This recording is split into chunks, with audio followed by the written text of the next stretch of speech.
Hello,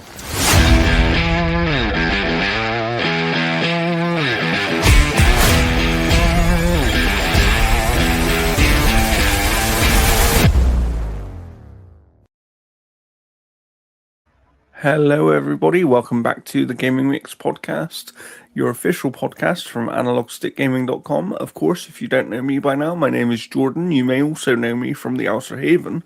But over to my right, as always, is the founder himself of Analog Stick Gaming, Jeff. How are you doing, Jeff? Well, I woke up and there wasn't snow, so that's a win. Yeah, that's good. That's good. Summer is coming. Oh, we need spring. We haven't even had spring yet. Oh God, yes, but we're a little bit light on gaming news this week. There's a few things that definitely need discussion, but this may be a somewhat shorter episode. And for those who have asked, yes, our background will be updated very soon, although I suspect that a couple of those games are probably going to stay on that background because they are not yet released.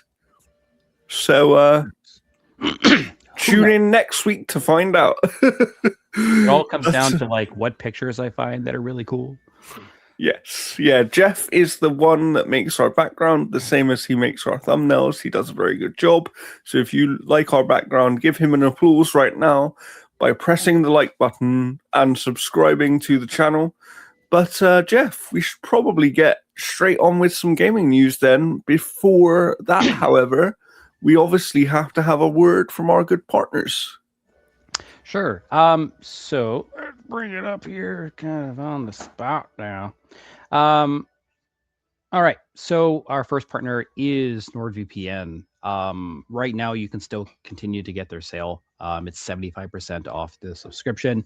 If you want to help it support us, continue that month going, get that subscription going, and have your computer basically just available to kind of browse the internet as if you're not even where you're at. So if you're trying to watch wrestling and you don't want to watch it on the ESPN app and you want to watch it on Netflix, well, this is how you do it. Yes. So there's basically, there's also the password manager as well too. So if you find that you're really not good with keeping your passwords and you kind of want to have a one-all tool to do it, that's kind of how you go about it. It basically sets up a password so that if you know a password of getting into the program, the password, you don't need to remember anything else. Yeah, it'll do everything for you.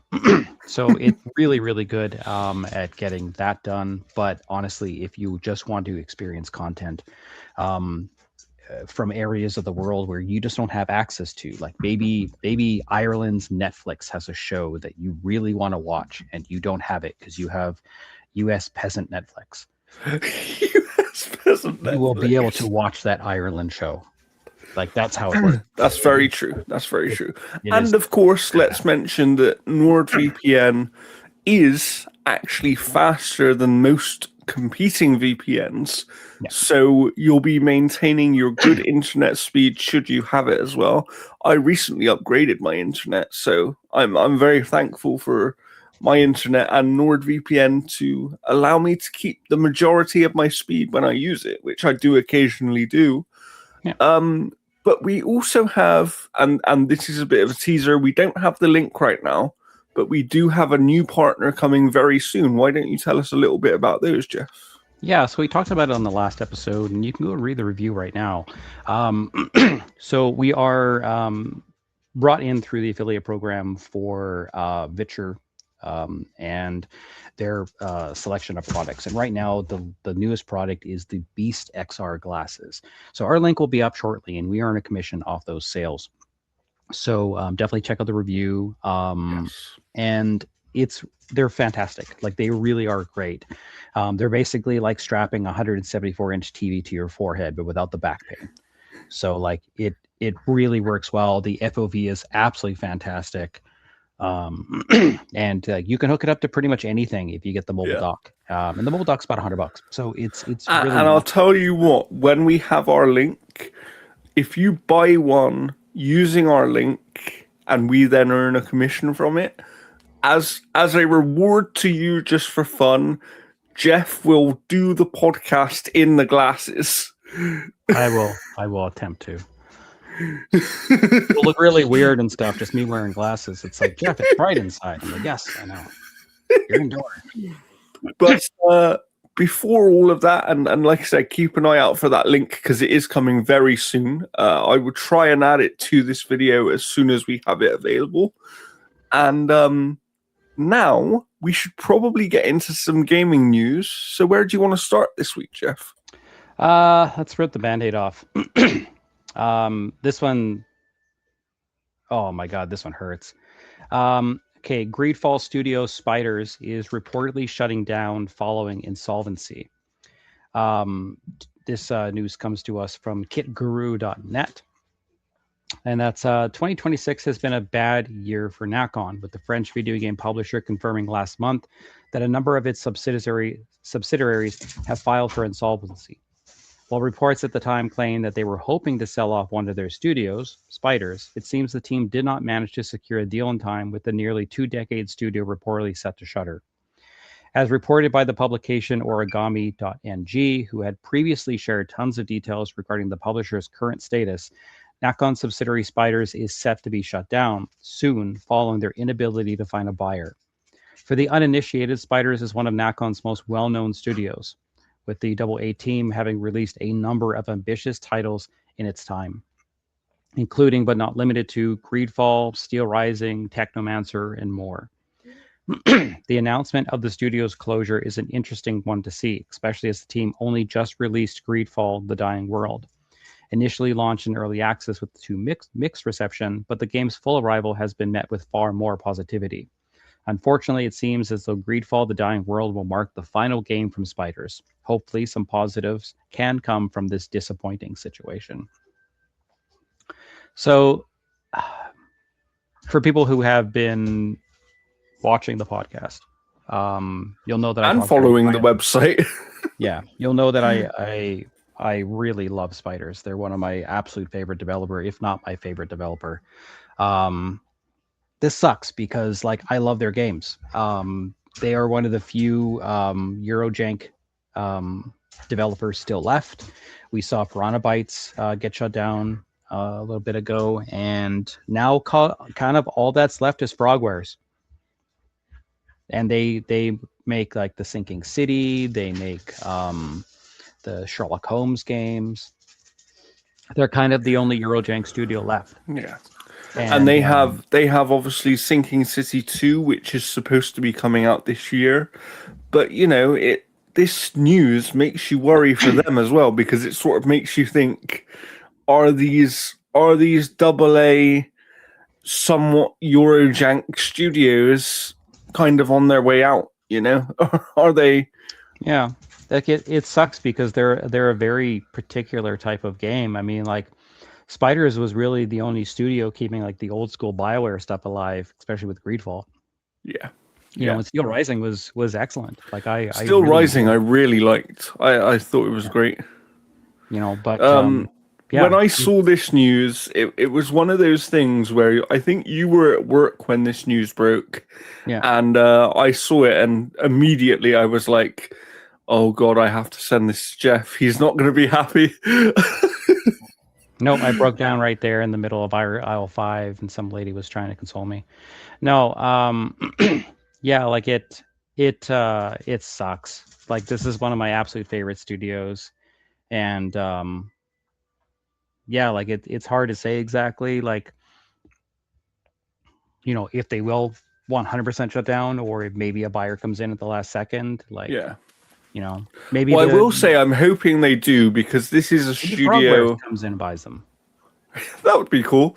I mean, this is a studio that, as you mentioned in the story, they have a lot of history, and also, yes, they're Eurojank, and yes, they're only AA, but for what they are, they're probably one of the most ambitious AA studios out there. They actually try things, and that is what makes them so interesting, right? I haven't enjoyed all of their games, but they are a studio that I always keep an eye on, because you never you never quite know what they're going to make next and whether they're going to deliver on it or not. You know, I know that, for example, with Greedfall 2, I know you had some issues with it.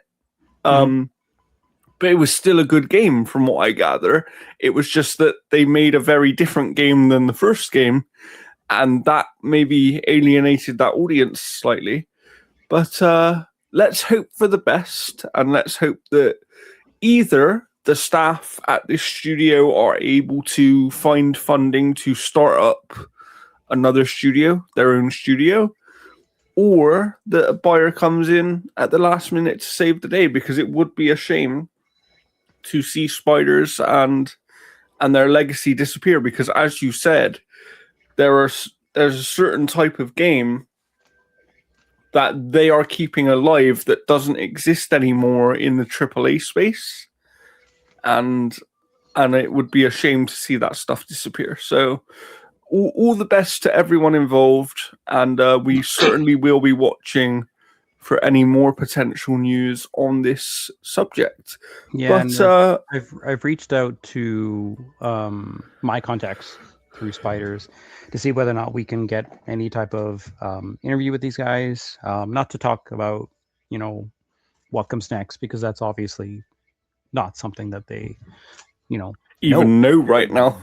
You know, but to more of like just talk about the studio and like, yeah, and celebrate their history, basically.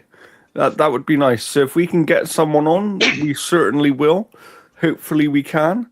But that hasn't been the only news this week, and it hasn't been the only negative news this week either.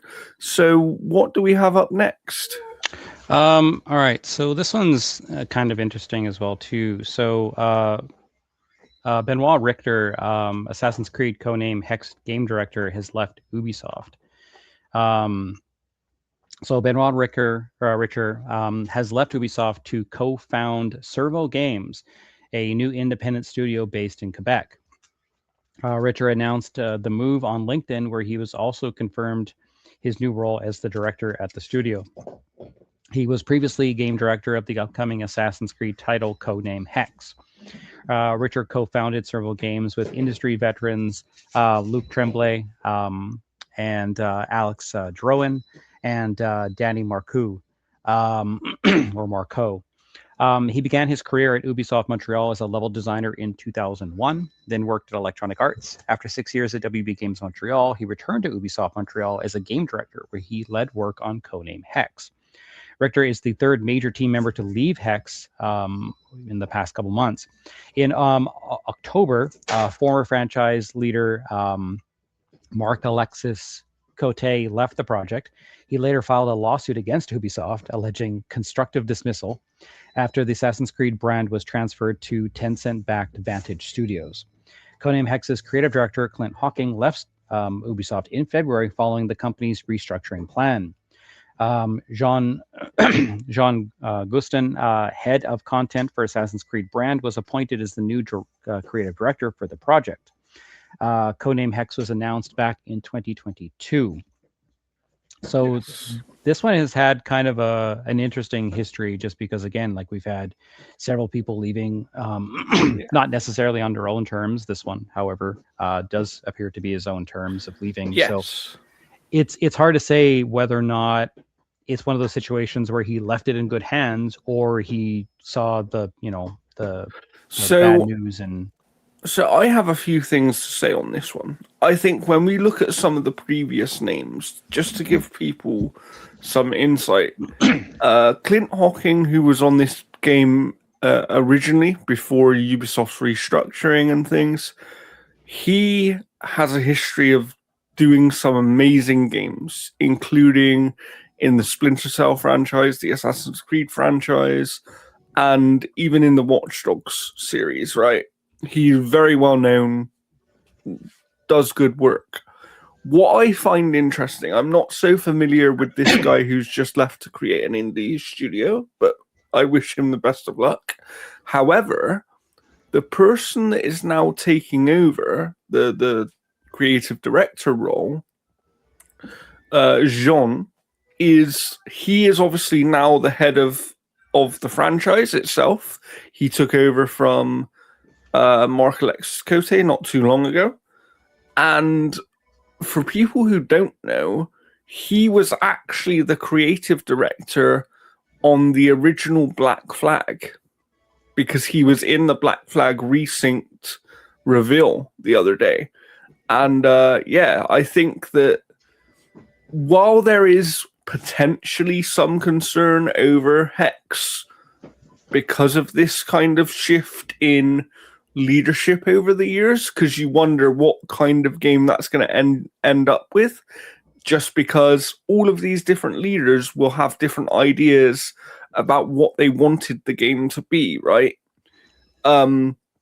However, from what I understand, Hex is still at least a year away, so it's going to be interesting to see what it becomes in the end. However, what I would say mostly is that as to whether the game has been left in good hands or not in terms of who's leading it now, I think history would show us it absolutely has been left in good hands. The question is, what state is the game currently in? You know, has this director left because he feels like actually they can't deliver on what they were aiming for? I'm taking a look here, and apparently Jean Gustin, the new head of content for Assassin's Creed, is steering Hex away from overtly fantasy towards historical authenticity. So apparently there's plans to so reports indicate that magical abilities, including a planned feature to control a cat, have been scrapped in favor of practical chemistry-based witchcraft mechanics. I kind of like that. I'm not gonna lie. I know that won't be to everybody's taste. Assassin cat. You could have assassin cat, and you can dress up in assassin outfits, and then do assassinations off of like buildings. Would have been like the most amazing thing. But yeah, I am a big fan of Assassin's Creed, and hopefully hopefully this turns out well. We will keep our eye on it. I do have some concerns just over the turnover of leadership, and that's always going to be a little bit of a concern there. But yeah, I think it's hard for them to mess up an Assassin's Creed game so badly that it becomes a failure. Like, I think especially when you've got so many developers that work on these games, and although the recent games aren't to everybody's taste, I do think they've found a level of consistency again with the franchise recently. Like, if you look at something like Mirage and Shadows, and even Valhalla before it to a certain extent, like Valhalla definitely had issues, but Valhalla had a completely different set of issues than the other Assassin's Creed games. For me, map bloat was the only thing that was really bad with Valhalla, and then there was just way too much to do. It was way too long of a game. Yeah. So, but what I would say is, as I said, if they're given the time, if John Gusta is given the time to implement his vision for the game, I think the history of the games he's worked on suggests to us that the guy knows the franchise, and he knows what people like about the franchise. So I think that if he's given the time to put his stamp on this project, the game will probably come out quite well in the end. I just have concerns over its shape right now, but we'll keep an eye on it, and hopefully we hear more about the game soon. But for now, should we move on to the next news piece? Sure. So this one's kind of interesting, just because I don't know if there's a precedent for it. So Final Fantasy XIV is coming to Switch too, but with an annoying caveat. So although Final Fantasy XIV's time on PlayStation 4 might soon be coming to an end, the critically acclaimed MMORPG will be soon showing up on a new console, the Nintendo Switch 2. But while the prospect of grinding through raids and dungeons from the comfort of your own bed is certainly enticing, it turns out that this port comes with a very strange caveat. Shortly after Square Enix CEO Takashi Kiryu announced that 14 would be coming to Switch 2 during the game's North American Fan Festival, he launched into an explanation of how subscriptions will work on the console. Whereas PC, Xbox, and PlayStation will all work with a standard subscription, the Nintendo Switch 2 requires players have a distinct subscription just for that console. Thankfully, players will not need a Switch Online subscription to play, though Kira did add that subscribers can get one for 50% off. And additionally, those with an active subscription on the other platforms also get this discount off a Switch 2 subscription. So after discussions with Nintendo, it was decided that the Switch 2 version of Final Fantasy XIV would require a separate subscription. This was decided after many months of discussions with Nintendo, and we understand that this is different to how we've done things before. So, long story short, those planning on playing Final Fantasy across Switch 2 and another platform will have to maintain 2 subscriptions to do so. Though this might not be a problem for those playing solely on Switch 2, it's a bizarre issue that doesn't exist between any other console versions. So this is very weird. Like, I don't know if there's like what exactly has set this in motion. I don't know if it's just with how the structure of it works. Yeah, I have no idea. Well, I mean, even having a subscription to Final Fantasy XIV is confusing as absolute freaking hell, and they've just literally made it more confusing. Yeah, I agree. I mean, I wish that my buddy Matt from the Outer Haven was here, because he plays 14 all the time. So he would probably have a bit more knowledge on this. But it just sounds like, as you said, they've kind of overcomplicated it. It almost appears. We'll see. We'll keep an eye on the situation, but hopefully, people don't end up getting the wrong thing, or not being able to access things that they otherwise should. Because systems like this always concern me.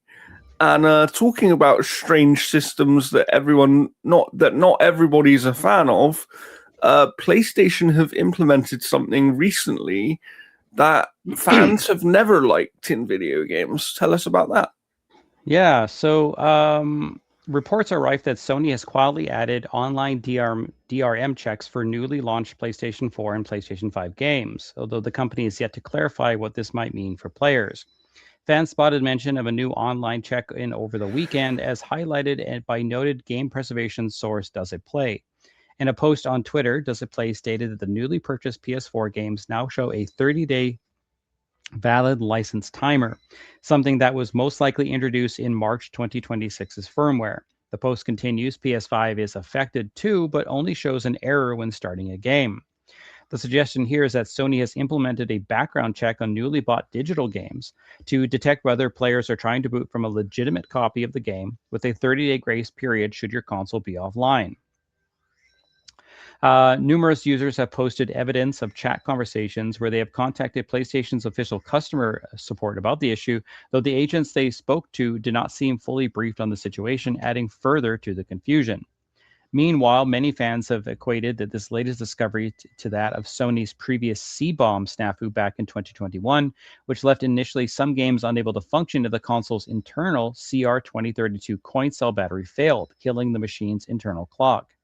After much fervor, Sony rolled out system updates that smoothed over the issue. Can't believe that Sony hasn't said anything considering how much attention it's getting, one fan wrote on social media, replying to one of the posts by Does It Play detailing the current issue. Hopefully they say something soon so we can at least know what's going on. Not gonna happen, Does It Play replied. When we discovered the C-bomb a couple years ago, they even denied its existence publicly, only to fix it quietly a few weeks later. Don't expect them to say anything. They have known about their issues with DRM implementations for weeks already. They basically have to patch it, or the backlash of reintroducing the old issue will be monumental. Yeah. So I was looking more into this, and apparently there are people that have they've used their jailbroken PS4s to kind of get to the bottom of what this kind of means. And apparently there is a 14-day timer that as long as there's certain check-ins done with a certain amount of time, it becomes a permanent part of your library. Now, the reason why it's 14 days is because when you buy a game off PlayStation, so say, for example, you bought Saros, but you hadn't installed it yet, you have 14 days to return that digital license, provided you haven't installed it. And the 14 days lines up with that program. So if you have a digital game and you've owned it for more than 14 days, you get a permanent license with it, but there's a 30-day check-in at the start of it for this. So there's a whole ton of confusion going on here about what this actually means, and whether or not, like, Sony's going to probably pass it off as, oh, there's a glitch in our authentication servers and we've patched it. It's all good now, guys. Because even DRM has been officially broken, but now on online games that use DRM, like Take-Two stuff, they implemented 14-day checks as well too. So again, like, this is meant to curb piracy and whatnot. But it also, for the people that have legitimate copies of the game, it actually makes their experience worse. Yeah, I agree. And this is the problem, right? In terms of in terms of the reasoning for DRM existing, I don't have so much of an issue with that, because it is basically a way to protect against piracy, right?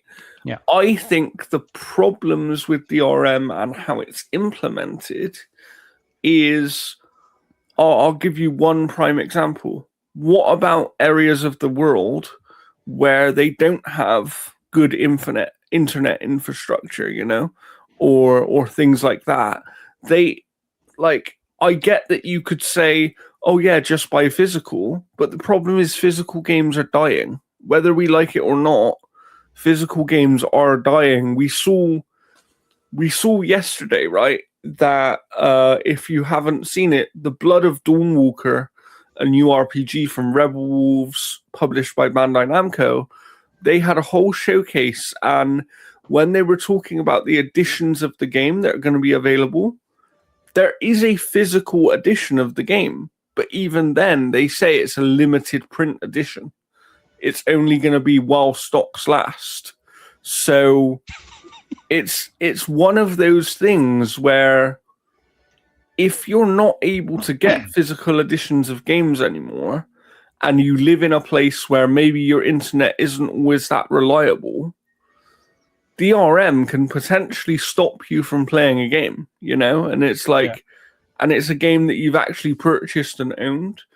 I do think that in the PlayStation case, if it comes out that this is basically just to stop people from refunding the game and then still playing it afterwards, because that's what has been happening apparently, because they'll just kind of refund the game and then turn their console offline. If that is what this is for, then there needs to be either a better way to implement it, or they should have just come out and publicly said, hey, this is why we're doing this. And after that period, because what it sounds like is that after that period, as long as you play it once after that 2-week period initially, you will then get a permanent license where you don't need to. Yeah, see, like Sony and Nintendo have that same kind of thing, that if it's installed, you can't return it at all, whereas like Steam and Xbox have like a very similar type of thing. Like, I've had zero issues, like I bought that arcade collection that just came out, and the online play was just absolutely horrible, and so I just returned it. If I was on PlayStation, I wouldn't have been able to return that whatsoever. Yeah, their refund policy is much harder. I will say that I quite like Xbox and Steam, where they both have the thing of, if you've played less than 2 hours, you can still return it within the 14-day period. Yeah. I think the particular reason that that's very good, as a small tangent while we're on that note, is, for example, and it's one of the reasons, but not the only reason. What if somebody wants to play a game but they need accessibility features, but they don't know if the game has them? Yeah. Has the features they need? They can buy the game, they can see if it has the features they need, and then return it if it does not, right? So that is a really good refund policy, in my opinion. And going forward into the age of basically digital completely for gaming, which is what we're heading towards, let's be quite honest. And again, I know that people are not going to like to hear that, because we should always have a physical option, but I really do think that we're heading towards the point where it's no longer viable to even create physical copies, because it costs more than what you'll make back, because not enough people buy them. Yeah, and I mean, like, if you think that the next PlayStation and the next Xbox have a disk drive, oof, no chance. There's zero chance. They'll have a peripheral. Yes, they'll have an optional disk drive. Yeah, they can make some money off of. But I mean, like, they already need to keep the costs down, because friggin' Ramageddon is just I agree. So, and it's that thing of, with us heading into basically the digital only age, I really think we need to look at things like DRM and how they're implemented and what we should be doing. Because yes, you want to avoid piracy, especially if you're going for a digital only situation, right? It's key to the success of your platform. Well, I mean, that was one of the reasons that the Switch 2 even exists, is because Nintendo needed to get ahead of the piracy that was destroying the first Switch. Yeah, so it is key to do that. I'm just not sure that the DRM system is currently the right way of doing it. And I think that there has to be a better way of something they can implement where, you know, it's maybe, because let's not kid ourselves. There are fanboys out there having stupid discussions about this PlayStation thing. Xbox also has DRM. I understand people's issue in the sense that when Xbox initially wanted to do their DRM in the way that PlayStation now seem to be doing it, everyone kicked off and it was terrible and it effectively killed the Xbox One, right? But let's remember, as people forget, the difference with the Xbox situation was they didn't just want to do DRM on digital games. They wanted to do DRM on disc physical games as well. And that was what people were pushing back on. So DRM has always been bad. And I just think we need to find the right way, because it's very concerning. It's very, very concerning, because as I said, if you live in a place where you don't have consistent internet, or hell, in a world where cost of living is rising all the time, what if you're someone who maybe 1 month you can't afford to pay for your internet, right? What do you then do? Not be able to play any of your games for a month either? Is that where we're heading? You know, it's so I think there has to be a better system, whether that be making the online check-in period a lot longer. So maybe like you only have to check in once per year or something.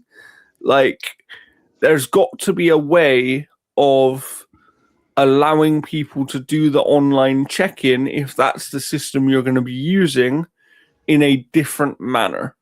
You know, there has to be some way that you can avoid that. So we'll keep an eye on it. We'll keep an eye on what Sony does with it, because I think based on the backlash they've gotten and the negativity in this conversation right now, there's no way that they're keeping this as it is there? Like, no, it's getting a ton of backlash right now. And the thing about it is, like, DRM is never going to be a positive type of thing to the consumer. So there's never a good way to spin it.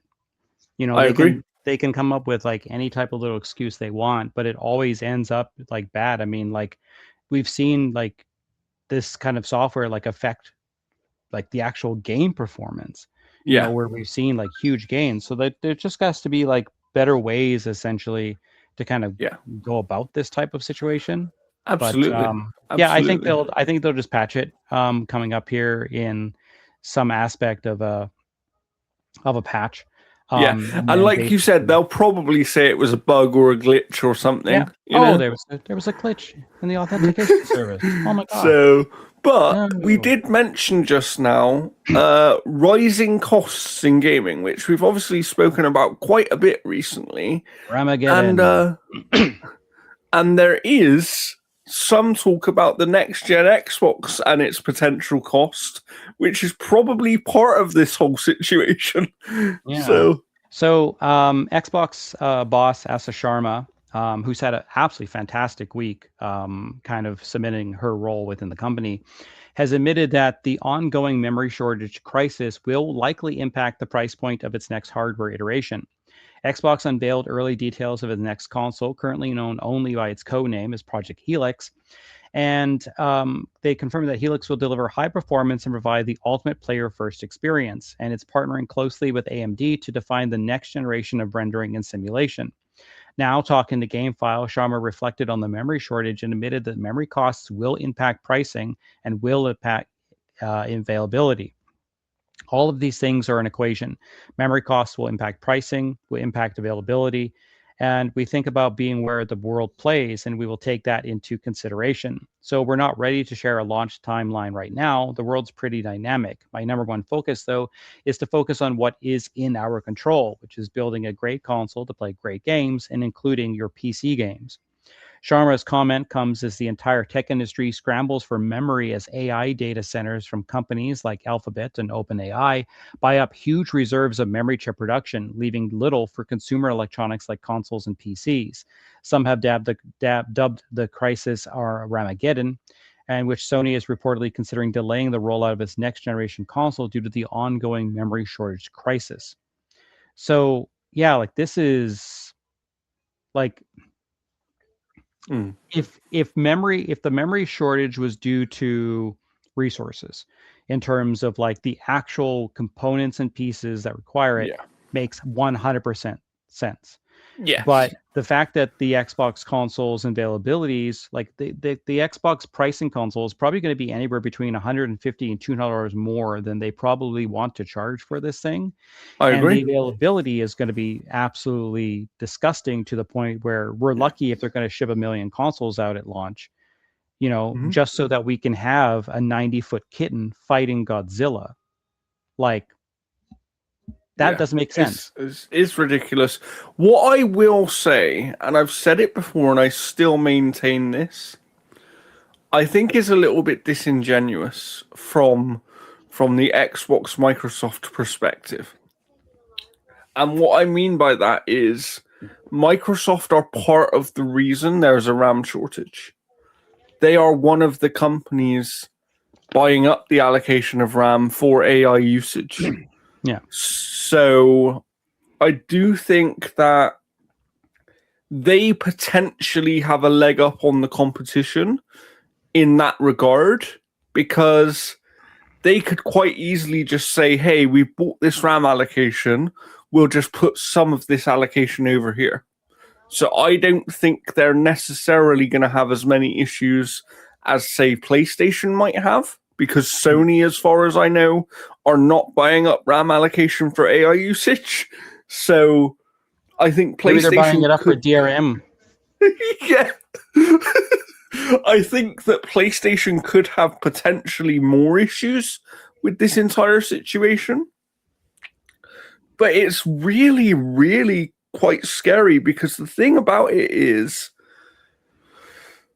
that the cost of RAM increasing due to this whole AI situation isn't only affecting the cost of RAM, it is affecting the cost of other components as well, which is absolutely crazy, right? Yeah, I was reading that according to some sources, to get like, what is it, 4K 60 or something on Bloodwalker requires almost like a $3,000 PC. Yeah, so basically, however, I will say, because we've got a piece on the PC specs on Outer Haven, and what I will say is there needs to be some clarity with that. So their recommendation for 4K 60 on the game's maximum graphical settings is to basically have the PC that I have, which is a 5090 graphics card, which alone is like $2,000, or it was $2,000. It's now more than that, right? What I will say on that situation, since you brought it up, is that according to what we can tell so far, and based on what Keith Mitchell says to me, these recommendations seem to be based on playing at native resolution, which means that with upscaling, you probably would be able to hit these resolutions and frame rates with lesser hardware. But it still makes the point of, as you said, that like nobody can build a PC anymore. Like no one can build a PC right now because the RAM cost is crazy. The storage cost has gone up as well. The cost of other certain things is going up, but maybe not as much. And I think this is really going to impact the console because, as you said, it's probably going to be $150 to $200 more than they initially planning to charge for it. And not only that, but we talk about delays and stuff here. There is very much a chance that they could delay the next generation just to kind of allow this allocation situation to potentially sort it out. However, my concern is this allocation situation is never going to go away because the AI companies are just going to keep buying up the allocation every single year because they're always going to need more and more and more. So, it's going to be really interesting to see what happens. I'm really interested to see the price on this thing. I mean, I know that the initial rumors a while ago, and obviously take these with a grain of salt, but the initial rumors were like that it was going to be around $1,000. So if it's now going to be more than that, it begs the question of, if the cost is going to rise, are they going to be willing to eat more of the cost to keep it down for the consumer? Or are they actually going to rise the cost in line with the consumer price, I mean, yeah, because like that would make like the next Xbox almost twice as more expensive than the previous one. Yes. Yeah. Like in Canada, it's probably like the next Xbox in Canada is probably going to be at least $1,500. Yeah, that's absolutely crazy. It's absolutely mental. I mean, we'll keep an eye on it. And what I will say right now, just in case anyone from Xbox or Microsoft sees this, if you're gonna have limited allocation, look, I'm happy to pay for my console, but for the sake of our coverage, please save one for us. Yeah, send me a new Xbox. Come on, you can do it. You can afford it, Microsoft. Come on. Don't do it just for me. Do it for banter. Yes. And now we are going to talk about games in a moment. However, I've just had a very important email that I need to reply to. So give me a moment while we do this. I'll talk about the one last little sales thing here as well, too. Okay. So I was checking basically just because Rebecca is playing Tamagotchi Life right now, and she's got Obafemi doing all sorts of stuff. But apparently, Tamagotchi right now on Nintendo's charts has sold more than everything else in the top 10 combined, which is pretty interesting. You said Tamagotchi, it's Tomodachi. Tomodachi? Oh, okay, yeah. It's not Tamagotchi. It's Tomodachi. All right. So Tomodachi Life, living the dream. Apparently, for sales between the 13th and 19th of April are sitting at 565,000 copies, whereas titles like Pragmata, Procopia, Mario Kart World, Nintendo Switch Sports, and the Pokemon Fire and Leaf Green um, together, all of that combined does not match right now what Tomodachi Life Living the Dream is getting. So that has been a very, very good cash cow for Nintendo. And it's a very bizarre game. Like it does not follow the rules of convention for anything else. And yeah, so she's got Obafemi, and he even does the little strut as well too, which is kind of That's interesting. funny. That is funny. But yeah, just to give you some insight on behind the scenes thing, I can now tell you that the email I was replying to is one for the Outer Haven, because at the Outer Haven, I am going to be receiving an Xbox ROG Ally X for review purposes. Um, so we'll see how that goes. You can look forward to that soon on the Outer Haven, and potentially we might be able to get another one for coverage over here at Analog Stick Gaming. We will find out very, very soon, but keep your eyes peeled on both websites for that stuff. But now, Jeff, I believe that we should probably get to some video games, which I'm prepping up just here, that I'm about to bring up now, so bear with me. Screen share. There we go. There we go. Come on, StreamYard. Let us see what we want to see, please. And Jeff, why don't you tell people what this is? Yeah, so the time that you're seeing this, the embargo will be up for Busbound. So this is made by Still Life Studios, which is the same team that made the Bus Simulator games. So their previous one was Bus Simulator 2021. So for the past couple of years, they have been working with Saber Interactive on Busbound, which is a more slimmed down version of their simulation game. So it basically takes a lot of the simulation stuff away from it and kind of makes it just more of a, not an arcade experience, but that's the best way that I can kind of mention it. So basically, what it is that in Bus Simulator 21, you were working in this like bus company that was barely staying afloat, and you would have to adjust your ticket prices, you would have to collect tickets, you would have to deal with all that kind of stuff, you would have to worry about the fuel, you would have to worry about like the internal stuff, like people like causing fights in the bus and all sorts of different things. All that stuff's gone in the favor of you are a company that has been given permission to operate a transit program within Emberville. And essentially, what it is that you basically just have to run the company just by operating the bus. There's no running the company, there's no worrying about profits or anything. Basically, the more likes you get, and in the bottom corner, there's an X1. The multiplier is at 1. So that means that 1 like means 1 like, as opposed if the multiplier was 4 likes, it would be 1 like equals 4. Mm-hmm. So as you perform certain things like going over speed bumps or stopping at a stop sign correctly, or just parking correctly at the curb when you need to drop everybody off, it will then affect those likes. And the more that you excel within the bus transit program, you'll level up certain districts, and then eventually the districts will get revamped with like, a statue, or just like it'll be cleaned up in a certain way.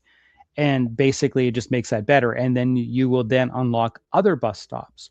So as you're driving, you'll see some bus stops that aren't operational. It's because they haven't been approved by the city yet. And so once you actually then approve or upgrade, those sections, or perform challenges within other districts, you'll unlock those particular bus routes, and then you add them, you level those up, and that unlocks other sections of the city that are currently blocked off. So the one thing I like about this game is its simplicity. You only have to worry about dropping the people off, picking the people up, making sure that you are aligned to the curb correctly so that the people can get on and off the bus correctly, and that you are following the laws of the road, the rules of the road. So they're stopped right now, and I don't know why, because they've got green. Now it says a red light up above, but they have the green arrow, so they can turn right. So I don't understand why they're not turning right now. That's a player issue. That is a player issue, yes. This is someone that doesn't know that you can turn right on a red. So That's funny. just waiting. They're just waiting for the green light, and the timer is ticking down. So if you get to a stop, past the timer, people will be like, "Oh, they're so late." And to be fair, it might be because this person that we're using the gameplay of, who will be linked below, they are they are British, and in Britain our rules are slightly different. You most of the time cannot turn on a red light, so they probably are assuming that. But yeah, this game, I obviously have access to this game as well. I haven't been able to play it yet.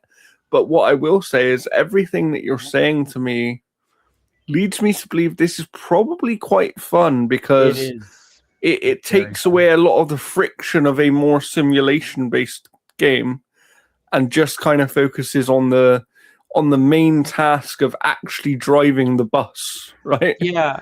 And the one thing I like about it is you don't have to point down at certain things to like activate certain stuff.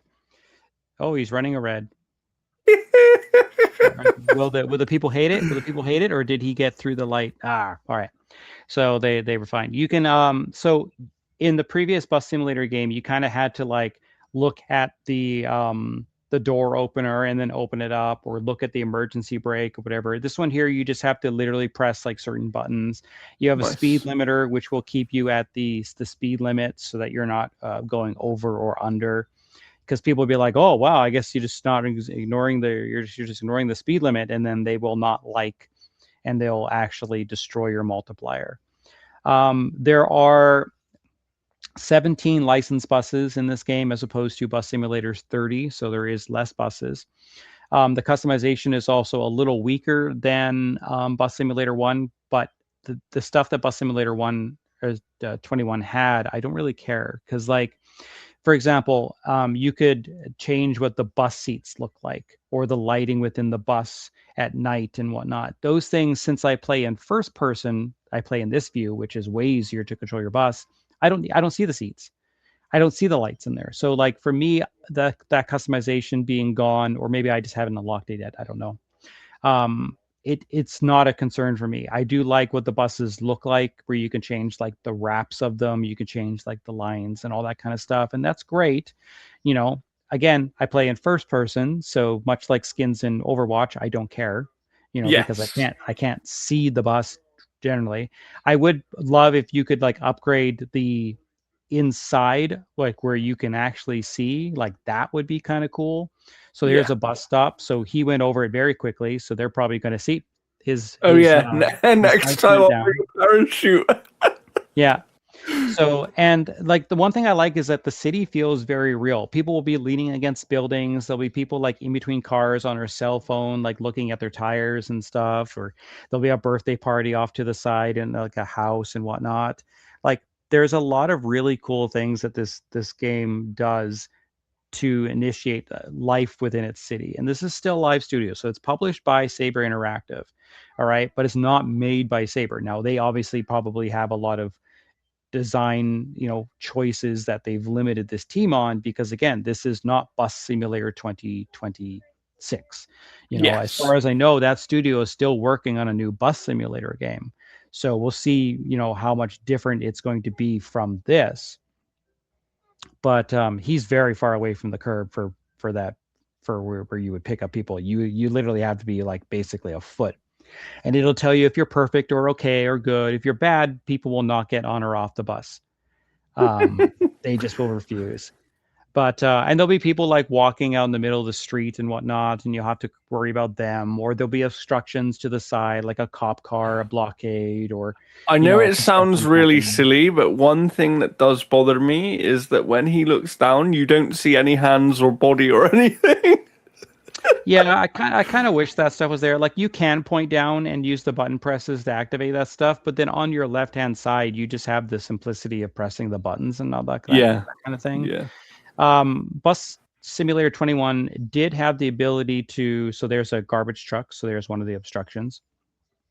So Bus Simulator 21 did have the ability to turn off the simulation aspects of it, and that's kind of what this is.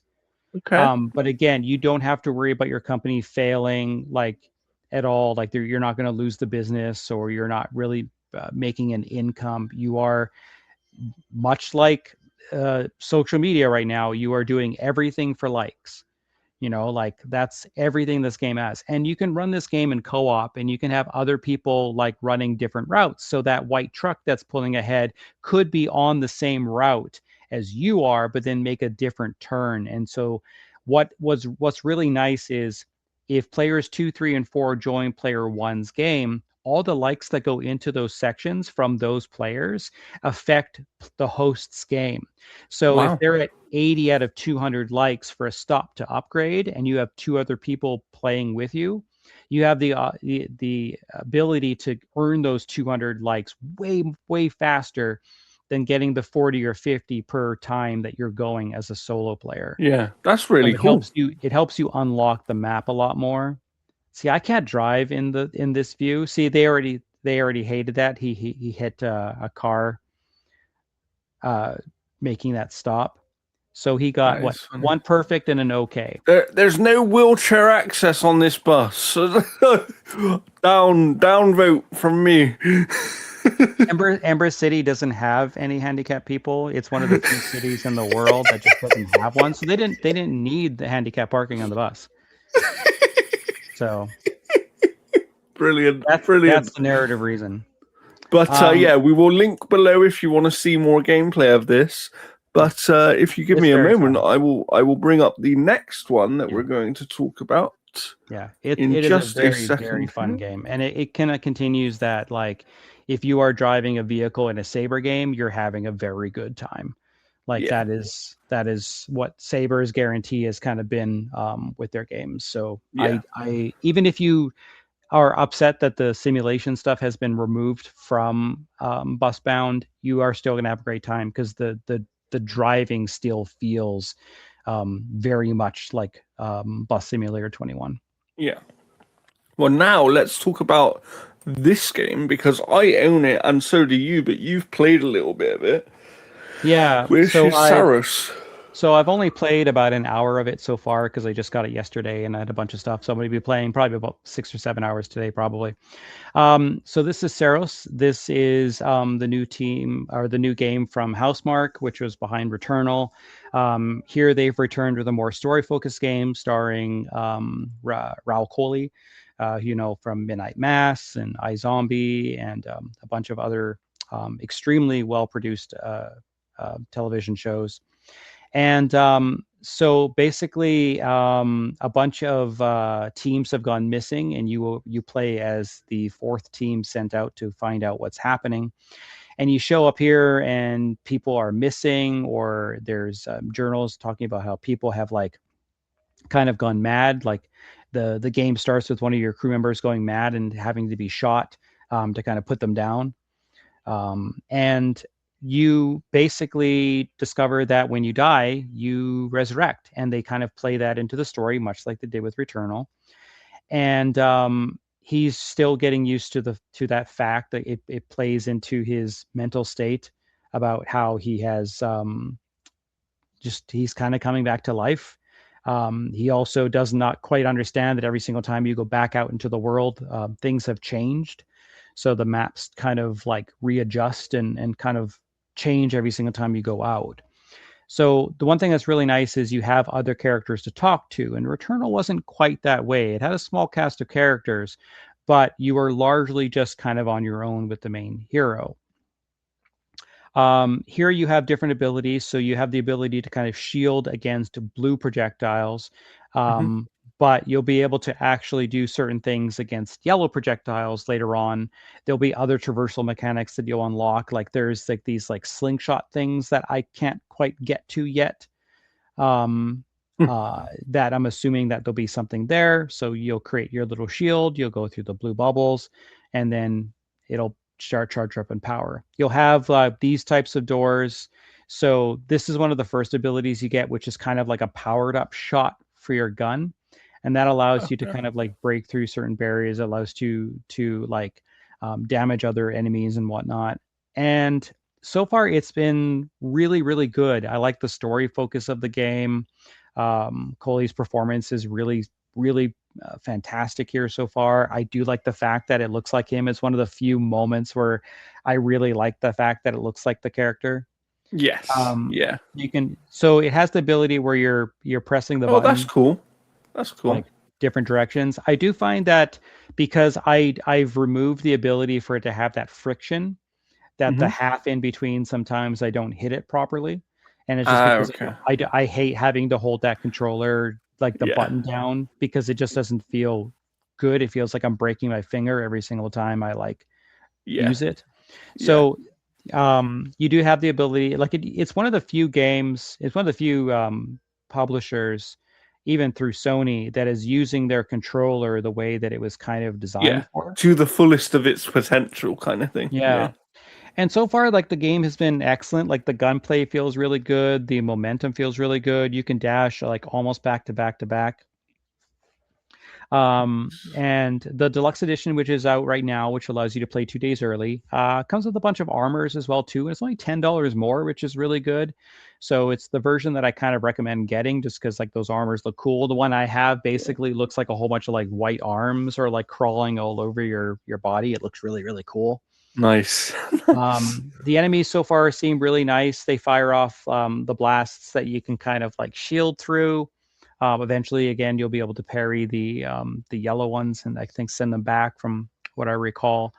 But the gunplay just feels really good. Like it's one of the best Yeah. feeling games like I've played in a while. Like they've nailed everything that you kind of need to get off that. And I've unlocked the assault rifle, and the Okay. assault rifle is coming up pretty soon.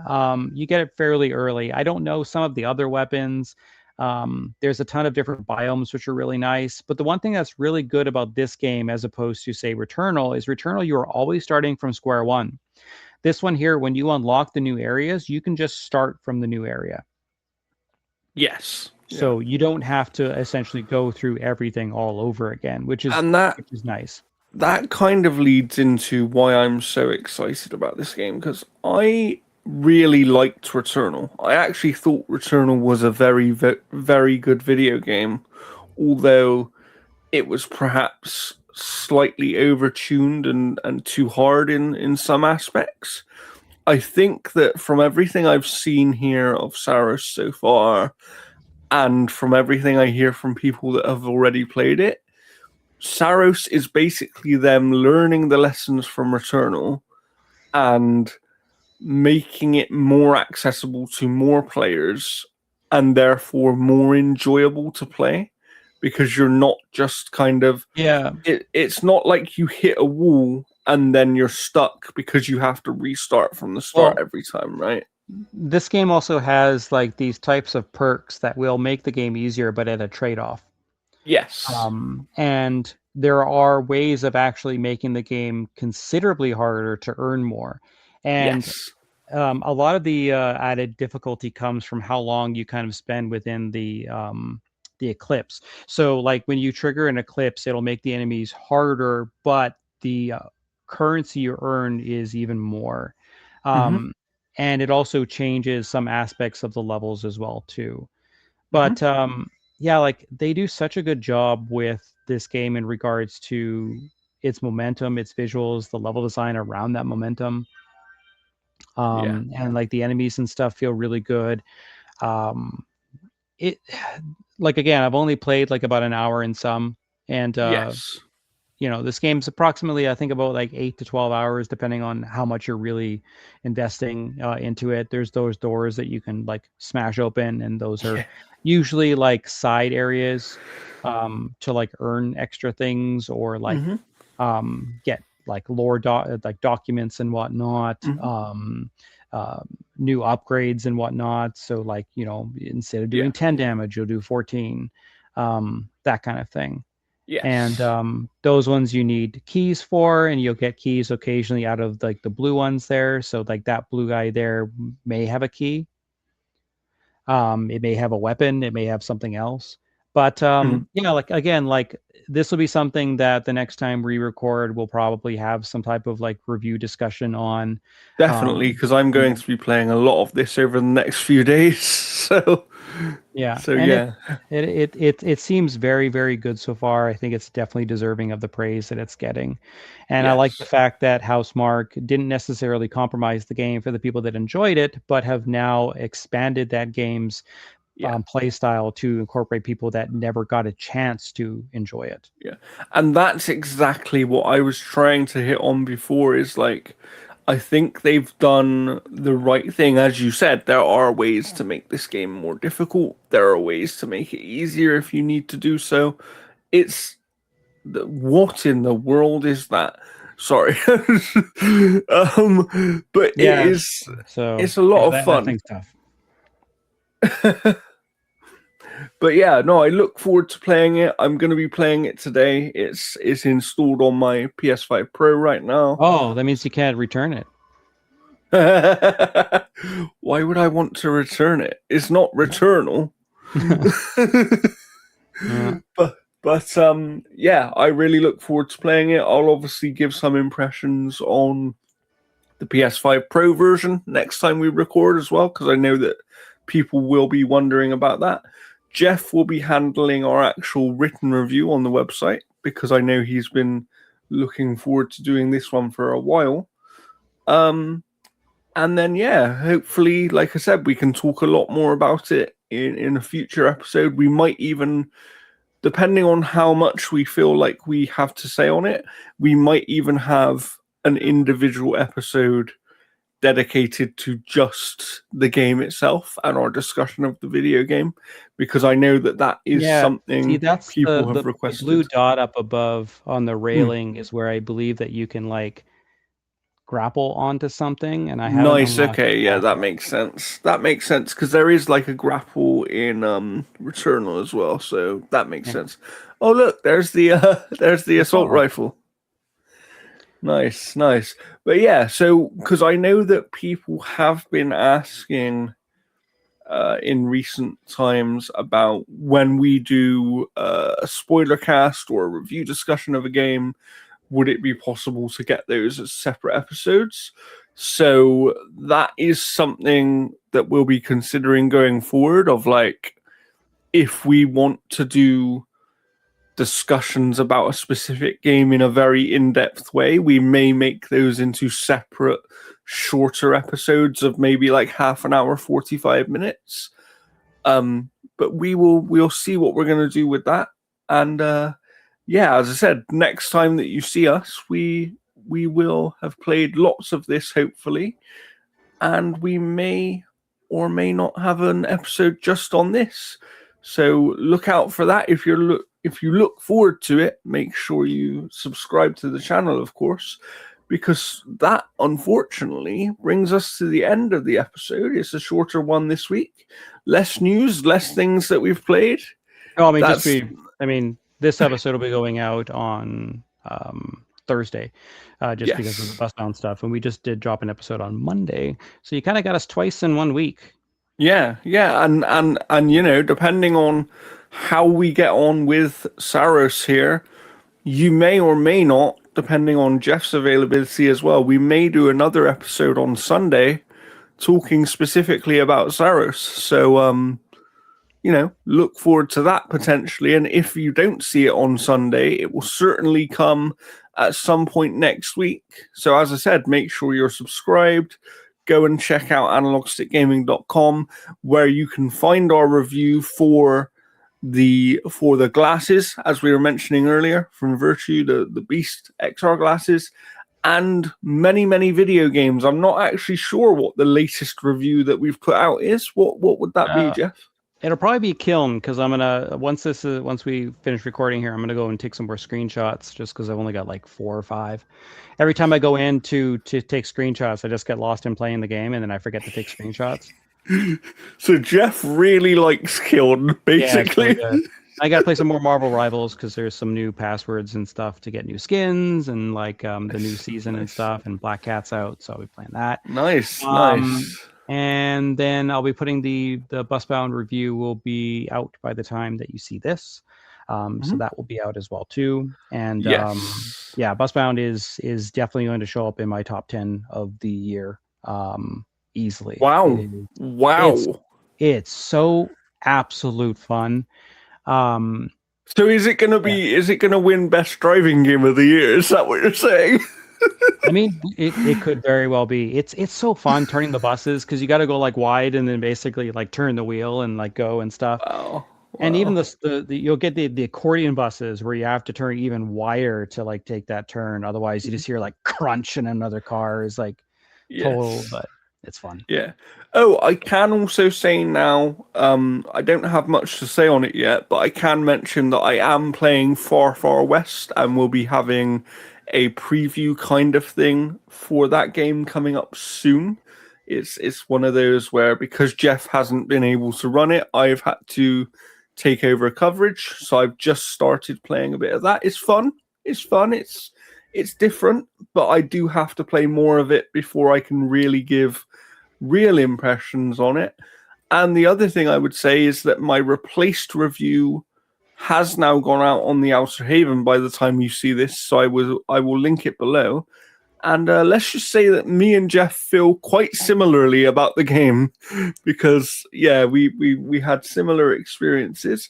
Other than that, I haven't got much coming up, but keep an eye on me across both Analog Stick Gaming and the Outer Haven, because I do have obviously my Directive 8020 preview that I mentioned last week, so I will be reviewing that soon for the Outer Haven.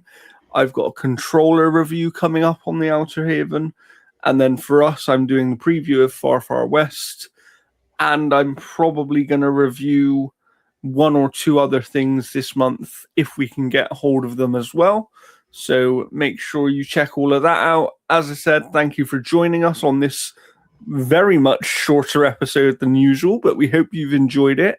And if you prefer these shorter episodes, let us know as well, because that's something that we're also open to considering. We want to provide the best content for our audience, and part of that is listening to your feedback and doing the best that we can. Of course, very soon as well, we will be starting to make our predictions for Summer Game Fest in the next few weeks. So if you're looking forward to that stuff, again, make sure you're subbed, like, share with your friends. My aim this year for the channel is to get to 100 subscribers. So if you aren't subscribed already, but you listen to our content and you watch our content, please subscribe. It's really important. It will really help us to provide better content for you guys. And we will see you in the next one. Goodbye for now. Bye.